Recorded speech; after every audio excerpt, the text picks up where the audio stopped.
masyarakat adat itu punya, Pak. Masyarakat adat itu tidak mengenal hutan cuma sebagai hutan, tapi pasti ada hutan yang dikeramatkan, hutan yang bisa dikelola, hutan yang bisa dijadikan cadangan kebun dan lain-lain. Itu mereka punya, kearifan lokal. Nah, maka dari itu budaya itu kita tuangkan dalam sebuah profil yang lengkap sehingga generasi-generasi sekarang yang mungkin sudah terdegradasi nih unsur adatnya, dia bisa masih tahu, oh ternyata cara saya untuk mengolah rotan ini begini loh kalau dari segi adat.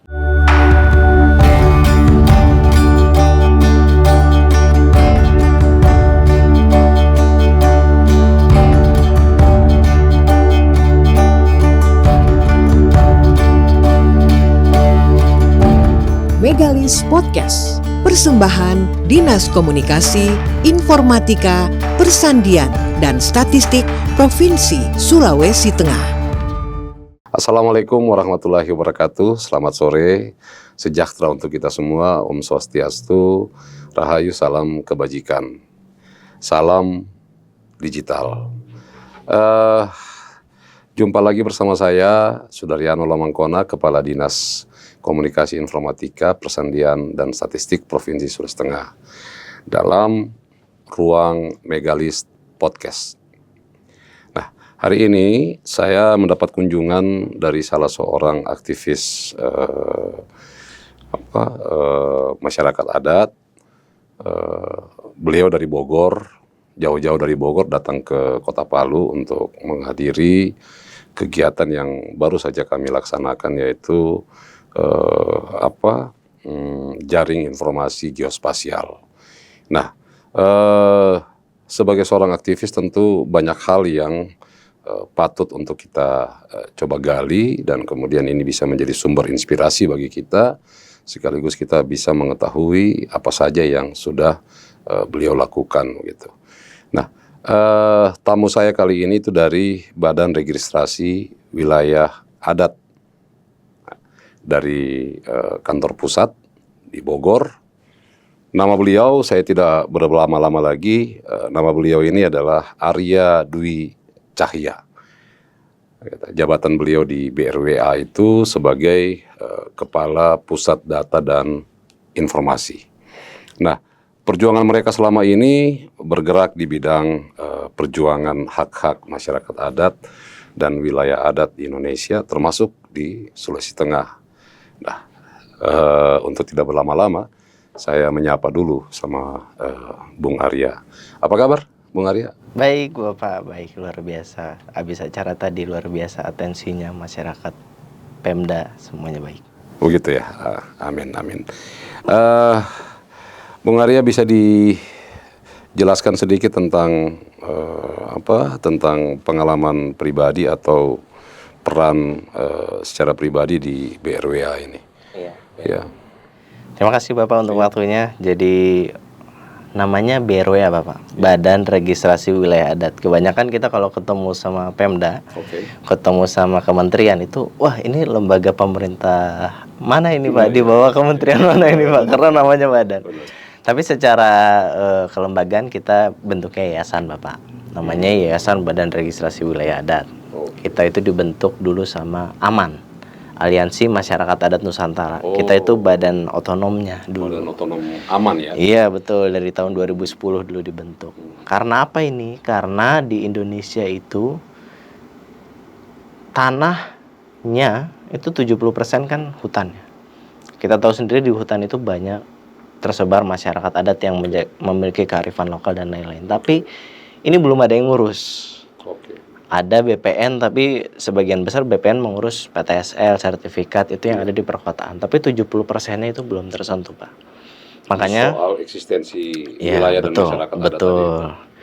Nah, makanya dari itu beberapa koalisi aliansi itu membentuklah satu lembaga yang namanya BRWA ini. Harapannya ke depan ya menjadi kerja-kerja seperti BPN gitu, melakukan registrasi, melakukan verifikasi, serta memberikan rekomendasi untuk menetapkan masyarakat adat ini yang belum terselesaikan masalahnya, Pak. Gitu. Nah, BRWA ini kalau dia ada di Bogor sebagai kantor pusat, betul. Kemudian sebarannya itu ada di mana saja? Jadi BRWA ini pertama pusatnya itu ada di Bogor, itu di dekat kantor Presiden. Istana Presiden itu di daerah Sempur, yang tempat di sana tuh kalau di Bogor tuh seru Pak. Jadi Iya. tiap pagi, siang, sore, malam itu ada yang lari semua Pak. Taman Sempur itu. Iya, Iya, saya minggu lalu dari sana. betul. Pokoknya di situ hobi lari. Jadi kita tuh kantornya deket lapangan Sempur itu. Oke. Kemudian untuk kantor-kantor wilayahnya kita ada 4. Yang pertama itu ada di Kalimantan Barat. Itu tempatnya di Pontianak. Tapi base kerjanya itu dia satu Kalimantan. Bukan di dekat IKN lagi untuk mendekati kayak di Bogor, Presiden. Iya, Bukan ya? sementara ini kita kalau IKN pindah apakah BRI pusatnya pindah ke IKN kita masih belum tahu itu. Oh gitu. Kemudian ada di Sulawesi Tengah, itu di Palu Oke. kantornya. Kemudian ada juga di Sulawesi Selatan, itu base kantornya itu ada di Palopo. Kalau yang di Papua itu ada di Jayapura. Nah, tapi dia luas lingkup kerjanya satu tanah Papua.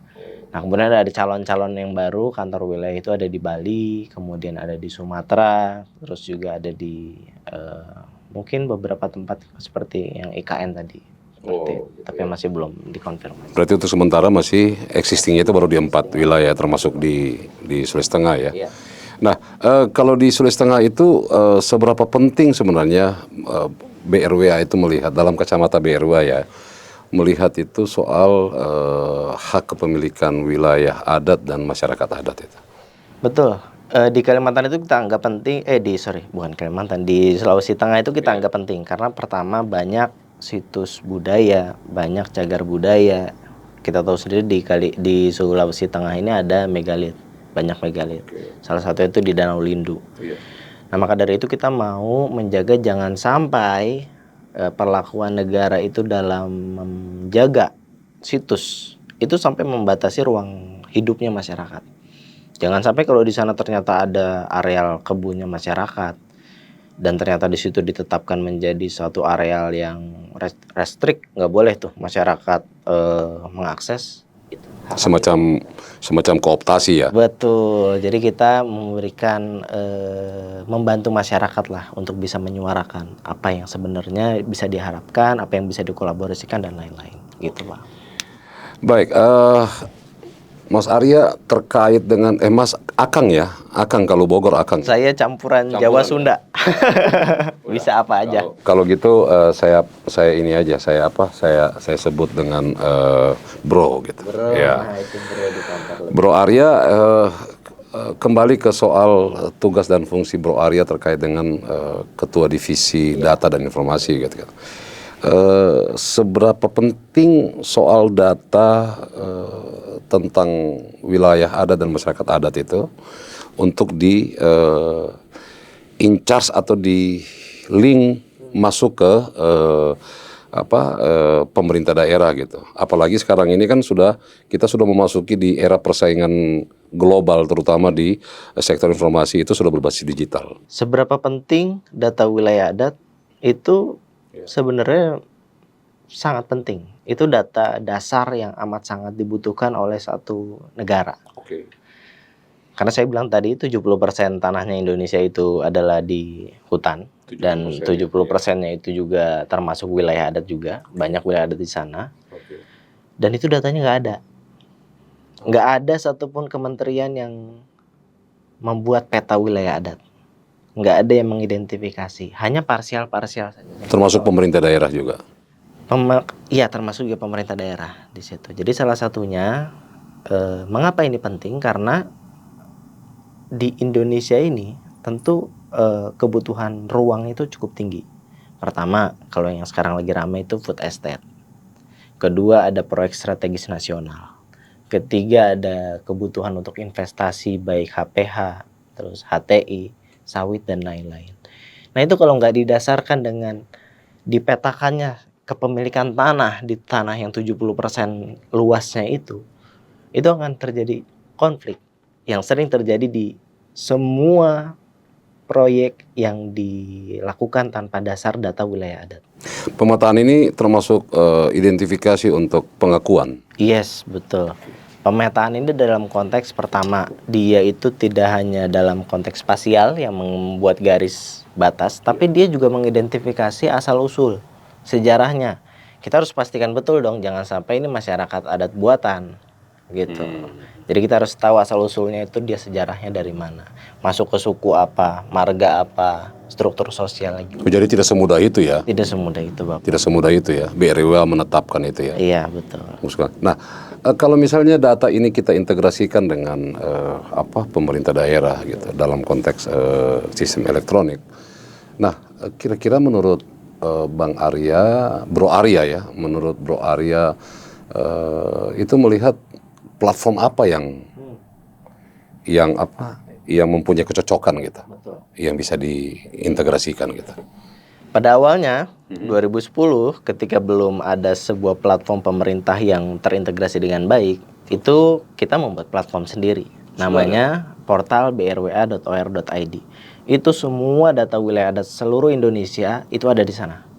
Dari petanya, profilnya, kebijakan hukum, sampai media-media liputan, terus misalkan berita dan lain-lain, semuanya ada di situ. Sejak tahun 2010? Sejak tahun dari 2010. Awal tahun 2014 kita menyerahkan pertama kali data wilayah adat itu 2,4 juta hektar ke Kementerian LHK bersama beberapa koalisi. Kemudian sekarang Pak, itu angkanya bombastis Pak, kerja-kerja pemetaan wilayah adat itu. Sampai sekarang kita rilis data itu bulan Agustus 2024 itu ada 30,1 juta hektar. 30,1 juta hektar yang sudah dipetakan. Se-Indonesia itu? Se-Indonesia. Dan penetapannya pun cukup meningkat dibanding tahun ke tahun. Sekarang itu penetapan wilayah adat atau masyarakat adat itu total luasnya udah 4,8 juta hektar. Di tahun sekarang ini? Total keseluruhan. Total keseluruhan ya. Artinya dengan keberadaan peta-peta yang sudah ada ini, pemerintah daerah juga kemudian aktif untuk melakukan pemetaan. Sehingga kalau tidak ada platform untuk menunjukkan keberadaan masyarakat adat itu, tentunya pemerintah daerah juga jadi sulit. Nah, kemudian dengan kebijakan pertama ada di Bapak Presiden Susilo Bambang Yudhoyono menetapkan dulu ada kebijakan satu peta. Yang kemudian juga Pak Jokowi juga kemarin ada kebijakan satu data Indonesia. Yang di bawahnya itu ada simpul-simpul Pak. Simpul jaringan geospasial ini yang ada di tingkat provinsi, kabupaten, dan nasional itu memungkinkan data wilayah adat ini untuk dimasukkan Pak ke pemerintah. Sehingga dari dinas-dinas lain, dinas pariwisata, dia mau tahu potensi cagar budaya, dia mau tahu kearifan lokal masyarakat adat, dia mau spot-spot penting, itu bisa menggunakan data-data tersebut. Dinas kehutanan, dia ingin meningkatkan capaian hutan adat, dia tinggal lihat datanya di situ. Dan banyak peluang-peluang lagi yang bisa dinas-dinas itu gunakan untuk meningkatkan kesejahteraan masyarakat adat. Berarti data itu secara algoritma dia terpisah ya? Terpilah ya? Iya. Tergantung kebutuhan kita. Tergantung kebutuhan, tergantung kreativitas dari OPD-nya itu mau memberdayakan masyarakat adat lewat perspektif yang mana. Oke. Nah, tadi disinggung soal satu peta dan satu data Indonesia. Sejauh mana BRWA itu membangun sinergitas kolaborasi terkait dengan data-data yang dimiliki oleh BRWA ini untuk dimasukkan di dalam platform portal gitu, portal satu data dengan satu peta. Dari tahun awal kali kebijakan satu peta itu muncul Pak, kita mencoba untuk memasukkan di peta wilayah adat sudah ada di BRWA. Silakan ditunjuk Kementerian Teknis untuk menjadi wali data di situ. Tapi sampai sekarang pintunya tertutup karena belum ada satu kementerian yang mengurus utuh soal wilayah adat ini. Sehingga kita melakukan secara parsial Pak. Kita memberikan data ke LHK setiap 6 bulan sekali. Kita kasih ATR BPN, kemudian ke Mendagri, Kemendikbud, Perikanan, semua satu-satu kita lakukan Pak. Tapi dengan peluang yang sekarang ini diberikannya wewenang pemerintah daerah untuk bisa sekaligus mengintegrasikan data dari level kabupaten, tapi datanya tetap bisa dilihat dari pusat. Itu kita mulai mencoba Pak memasukkan data wilayah adat itu ke pemerintah daerah. Salah satunya yang sudah berhasil itu di Kabupaten Jayapura, kita sudah memasukkan ke simpul jaringan informasi geospasialnya. Kemudian di Kabupaten Malinau, itu cukup luas Pak, 1,6 juta dia sudah menetapkan di satu kabupaten. Kemudian di Sulawesi Selatan dan yang sekarang yang baru mau kita coba ini di Sulawesi Tengah. Kemarin sudah barusan kita melakukan workshop bersama BIG dan akan berpeluang juga masuk nih data wilayah adat di Sulawesi Tengah ini dengan total itu mungkin lebih dari 10 yang sudah ditetapkan di Sulawesi Tengah. 10 komunitas wilayah. 10 wilayah, lebih dari 10. Lebih ya. Lebih dari 10. Prinsipnya kan ini tergantung regulasi gitu kan. Regulasi bagaimana regulasi mengatur, tapi kemungkinan besar itu kalau dalam konteks satu data dan satu peta itu pasti bisa dilakukan itu. Nah, kemudian yang saya mau tanya ini, Bro Arya, bagaimana pemerintah daerah bisa mendapatkan platform itu? Kita pikiran susah ya, harus membuat portal sendiri. Tahu sendiri biaya membuat portal itu pasti amat sangat besar. Kemudian pengadaan server, terus hosting dan lain-lain yang cukup membutuhkan biaya yang tinggi. Awalnya begitu, Pak. Tapi ketika kita bertemu BIG, ternyata BIG itu bisa memfasilitasi pembentukan portal tersebut. Yang namanya simpul JIGN tadi, yang ada di level kabupaten, provinsi, sampai nasional. Jadi tinggal nanti mungkin kita masukkan link di bawah sini untuk bisa memberikan surat-surat, mungkin surat permohonannya bentuknya seperti apa itu ke BIG. Ke BIG. BIG. Di simpul jaringan tadi. Ya, di simpul jaringan itu. Jadi beberapa itu kita bantu juga. Di awalnya itu di Sulawesi Selatan itu belum punya Pak platformnya. Kemudian kita bantu komunikasi ke BIG. Pak, ini kita mau mengaktifkan simpul jaringannya di level provinsi, bisa dibantu? Bisa, langsung. Karena prosesnya itu juga menjadi capaian kerjanya BIG untuk mengaktifasi simpul jaringan se-Indonesia. Begitu, Pak. Saya jadi penasaran ini, pengen bertanya lebih dalam lagi, tapi tidak apa-apa, kita bahas yang kulit-kulitnya aja dulu. Bro Arya, ini kan banyak data nih, ya kan? Nah, pertanyaan yang saya mau tanyakan itu, kalau misalnya kita melihat peta, gitu, peta wilayah adat, apakah itu sudah difasilitasi dengan titik koordinat? Itu satu. Sebentar dijawab bareng gitu. Nah, oke itu, dan kemudian bisa nggak Bro Arya bisa lebih mendetailkan, walaupun tidak terlalu detail gitu, kulit-kulitnya aja. Data apa sih yang paling penting untuk kita simpan itu agar nantinya data ini bisa menjadi bekal buat generasi ke depan gitu. Karena begini, paling tidak data ini bisa mengantar atau menjadi pedoman untuk kita melihat dan tidak meninggalkan konflik gitu. Konflik di soal tanah adat dan di luar tanah adat gitu. Bisa dijelaskan itu? Oke, pertama data apa saja yang ada dari segi peta itu lengkap. Titik batas ada. Oh, ada. Dari gunung ke gunung, sungai ke sungai, bukit ke bukit itu ada. Kemudian tata guna lahan. Nah, ini yang biasanya dibutuhkan dalam konteks RT RW, partisipasi masyarakatnya. Masyarakat adat itu punya, Pak. Masyarakat adat itu tidak mengenal hutan cuma sebagai hutan, tapi pasti ada hutan yang dikeramatkan, hutan yang bisa dikelola, hutan yang bisa dijadikan cadangan kebun dan lain-lain. Itu mereka punya, kearifan lokal. Kemudian kita juga punya data-data perencanaan wilayah adat. Wilayah adat ini nanti ke depan mau diapakan? Apakah masih bisa berkembang atau stagnan? Gitu kita punya. Gitu. Kemudian apa yang bisa digunakan untuk meminimalisir konflik? Yang pertama itu batas. Poin kunci untuk mengantisipasi konflik itu adalah batas, baik vertikal atau horizontal ya. Kalau horizontal itu sesama masyarakat adat itu pasti akan terjadi. Karena biasanya budaya kita itu adatnya itu tutur. Jadi tidak dicatatkan dalam bentuk koordinat. Iya, bukan peradaban tulis. Iya, betul. Kemudian itu akan mulai kita susukan supaya mulai budaya itu dituliskan. Makanya nanti kita juga punya data profil. Tadi saya bilang sejarah, kearifan lokal, hukum adat, tata guna lahan, keanekaragaman hati itu semua kita ada. Sehingga dari budaya tutur, yang pasti kalau tutur kita kan sering melihat game Pak, misalkan kita baris, yang paling depan itu bicara satu kalimat, nanti yang di ujung itu Di ujungnya kalimatnya udah lain-lain lagi. Apakah menjadi 30 atau Iya justru betul, tidak ada justru kalimat tidak sudah? ada kalimat. Nah maka dari itu budaya itu kita tuangkan dalam sebuah profil yang lengkap sehingga generasi-generasi sekarang yang mungkin sudah terdegradasi nih unsur adatnya, dia bisa masih tahu, oh ternyata cara saya untuk mengolah rotan ini begini loh kalau dari segi adat. Mungkin obat-obatan yang dulu mungkin tidak diketahui sekarang mungkin kalau sakit dikit-dikit Paramex, sakit dikit-dikit paracetamol dan lain-lain itu kita sebenarnya punya obatnya itu di adat. Gitu sebenarnya ada semua Pak. Satu lagi nih, Bro Arya, sebelum kita selesaikan dialog kita nih,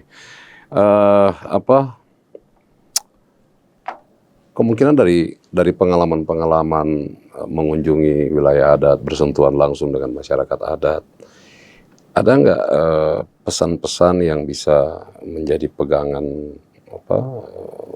bagi kita gitu, terkait dengan rasa khawatir jika data ini tidak terakumulasi, tidak tersimpan dengan baik, tidak dimanfaatkan dan akhirnya data ini untuk masa depan tidak bisa digunakan gitu. Nah, artinya dalam konteks ini saya mau tanyakan apa yang menjadi kekhawatiran dari BRWA itu jika pemerintah itu tidak menyimpan atau tidak menyiapkan kantong-kantong data terkait dengan data ke wilayah adat dan masyarakat adat. Kekhawatiran pertama pasti datanya hilang Pak. Oke. Karena kalau data itu tidak diintegrasikan dalam sebuah platform yang online, dia akan berkemungkinan itu pertama, jika disimpan di laptop pribadi, laptopnya kena hack, atau laptopnya rusak, atau laptopnya kena banjir, laptopnya hilang itu seluruh data itu hilang. Kalau datanya itu sudah tersimpan, sudah terintegrasi, itu meskipun laptopnya hilang, laptopnya rusak, laptopnya kena hack, itu datanya tetap ada Pak. Gitu.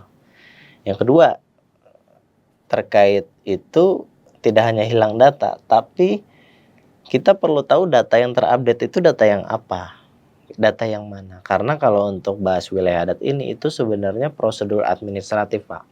Semisal masyarakat datang ke kantor DLH, Pak saya mau mendaftarkan wilayah adat saya, ditaruhlah di sana, kemudian diperiksa sama si adminnya. Kemudian diserahkan, oh ini Pak silakan dilengkapi. Nah kemudian ketika dia datang lagi dengan data yang lengkap dan dokumen lama itu tidak tersimpan dengan baik, dan ketika dilakukan verifikasi justru data-data yang lama yang dikeluarkan untuk diverifikasi itu justru akan mempersulit proses administrasinya. Makanya dengan data yang terintegrasi kita tahu data yang terupdate itu yang ini, data yang terbaru ini yang ini, data yang lama itu ada track recordnya Pak. Jadi dua poin itu yang menjadi kunci kekhawatiran kami kenapa kita itu perlu mengintegrasikan data wilayah adat ini ke sebuah platform yang sekarang itu simpul jaringan informasi geospasial nasional itu untuk meminimalisir hal-hal yang seperti itu. Oke. Berarti JIGN ini sekarang sudah terhubung ya, sudah terintegrasi ke portal satu data dengan portal satu peta Indonesia ya. Nah, ini terakhir. Iya. Bro Arya, apakah dalam pembuatan data, pengambilan data, pengolahan data, pengumpulan data dan kemudian sekarang data itu sudah lengkap gitu. Apakah ini hanya menjadi bagian dari inisiasi dari BRWA atau ada inisiasi yang muncul dari masyarakat adat itu untuk memberikan usulan-usulan itu? Oke. Itu juga yang menjadi tantangan kami Pak. Kami itu sebenarnya ingin yang mendaftarkannya itu langsung masyarakat adat. Tapi isu ini sebenarnya juga belum terdengar di masyarakat adat. Bagaimana cara mereka itu bisa aman tanahnya. Itu mereka sebenarnya banyak masyarakat adat itu yang belum tahu bagaimana mekanisme dan prosedurnya. Maka dari itu kita juga membuat konten-konten supaya masyarakat adat ini tahu, oh gini caranya untuk mendapatkan pengakuan dan lain-lain gitu. Tapi yang selama ini berjalan itu banyak lembaga-lembaga juga yang melakukan pemetaan. Salah satunya Aliansi Masyarakat Adat Nusantara. Dia punya berbagai macam pengurus wilayah dan pengurus daerah sampai level kabupaten. Dia yang membantu masyarakat adat untuk melakukan pemetaan. Kemudian ada juga jaringan kerja pemetaan partisipatif melalui simpul-simpulnya mereka juga membantu proses pemetaan oleh Mereka ikut masyarakat. terlibat juga ya. Iya betul. Kemudian mereka lah yang meregistrasikan ke BRWA untuk kita cek datanya udah lengkap belum nih, udah sesuai standar standar pemetaan wilayah adat yang dikeluarkan oleh BIG belum gitu. Jadi kita yang melakukan verifikasi dan kita menghubungkan ke pemerintah daerah untuk ditetapkan gitu. Dan beberapa kasus kita juga melakukan verifikasi bersama. Berarti memang pengumpulan data yang dilakukan oleh BRWA ini bukan semata-mata inisiasi dari lembaga ini ya, tapi kemudian bisa bersinergi dan berkolaborasi dengan inisiasi masyarakat lokal ya. Oke, baik. Luar biasa ini, luar biasa. Nah, ada ndak yang terakhir lagi nih? Semakin jadi terakhir tapi ya seru ini. Ada ndak Bro Arya yang bisa menjadi tempat belajar baik kita terkait dengan ini, sinergitas BRWA dengan pemerintah daerah? Mungkin ada daerah-daerah yang sudah menghasilkan produk hukum daerah atau perda terkait dengan ini. Ada ndak yang bisa menjadi contoh? Dan kemudian seberapa besar peluang itu bisa kita terjemahkan di Sulawesi Tengah? Yang paling baik itu pertama kita indikator itu yang sudah ditetapkannya secara banyak ya. Itu bisa berkunjung ke Kabupaten Malinau. Oh, sudah ada itu perdanya? Perda sudah ada, SK Bupati sudah banyak, luas wilayah adatnya lebih dari 1 juta hektar yang ditetapkan Pemda. Malinau, Kalimantan apa itu? Kalimantan Utara. Oke. Kemudian yang kedua itu ada di Jayapura. Jadi dia bentuk kelembagaannya itu dia bentuk gugus tugas masyarakat adat. Di sana multi pihak. Semua OPD semua masuk, ada beberapa unitnya. Lebih khususnya, ada yang unit kerjanya untuk pemetaan, ada unit yang kerjanya untuk verifikasi, ada unit yang kerjanya untuk antisipasi konflik, ada unit satu lagi untuk pemberdayaan. Nah, jadi semuanya mereka berjalan. Dan sepertinya salah satu kabupaten yang berhasil memetakan seluruh wilayah adat di kabupatennya itu Kabupaten Jayapura. Dan juga dia juga sudah punya 6 hutan adat dari KLHK. Sudah ditetapkan juga? Sudah ditetapkan KLHK ya? juga. Nah, kalau untuk level provinsi? Di level provinsi itu bisa di Kalimantan Barat. Itu salah satu, kalau dari jumlah petanya dia yang paling banyak. Tapi petanya kecil-kecil, dia di level kampung, wilayah adatnya di level kampung, wilayah adat kecil. Kemudian perda sudah ada, panitia sudah ada, SK Bupati sudah banyak, pengakuan juga sudah banyak. Platform juga sudah ada, mereka punya sistem informasi wilayah adat juga di level provinsi, sehingga yang kabupaten-kabupaten itu kalau mau menyimpan data semuanya masuk ke situ. Jadi nggak disimpan di laptop masing-masing. Udah punya siwa ya? Iya. Kalau mau yang paling dekat dengan Sulawesi Tengah itu Sulawesi Selatan. Sulawesi Selatan juga sudah terintegrasi datanya ke Simpul JIGN. Penetapannya sudah banyak di Nrekang, di Toraja, di Palopo, di Luwu Utara. Itu di Pemprovnya? Iya, di Pemprovnya. Jadi Pemprovnya aktif berkomunikasi dengan Pemdanya untuk mengaktifasi, untuk menggerakkan. Ayo Pemda. Tempatnya di mana itu kalau di Pemprov? Di dinas apa? PD apa? Yang melit banyak itu di DLHK. Oh, di DLHK dinas. ya. Oke, baik. Bro Arya, mungkin ada closing statement yang bisa disampaikan terkait dengan JIGN ini dan peran data itu untuk kita bisa sampaikan kepada masyarakat, dan apa harapannya gitu? Bukan pesan, tapi saya lebih ke harapan sih Pak. Ke harapan ya, harapan aja, harapan. Kalau di sini harapan itu kopi. Harapan itu kopi, harapan kopi. Kopi harapan gitu. Kalau untuk harapan saya, kalau untuk kerja pengakuan wilayah adat itu di berbagai kabupaten itu sudah banyak. Tapi justru salah satunya yang masih belum banyak itu soal integrasi data ke JIGN. Salah satu saya yang paling salut itu ke Sulteng. Karena dia pertama itu memfasilitasi dengan baik. Kemudian juga dia aktif dalam proses penginputan data. Kemudian juga dia terbuka dalam diajak komunikasi. Dan salah satunya saya diundang ke sini untuk menyuarakan kepada provinsi lain, kepada kabupaten lain untuk diskominfonya, mari kita kelola data dengan baik, kita publikasikan dengan baik, dan kita gunakan data itu untuk pengakuan, untuk mengakomodir hak-hak masyarakat adat ini, gitu Pak. Baik, Bro Arya. Nah, terima kasih tadi saya mendengar sudah Bro Arya juga sempat menyinggung bahwa contoh yang baik itu salah satunya adalah Sulawesi Tengah ya, karena lebih terbuka. Nah, informasi dan data itu sangat penting, karena ini juga bagian dari kita mendorong dan melaksanakan amanat dari Undang-Undang 14 2008 tentang keterbukaan informasi publik, yang mana masyarakat itu mempunyai hak untuk mendapatkan akses informasi yang disediakan oleh pemerintah maupun badan publik lainnya.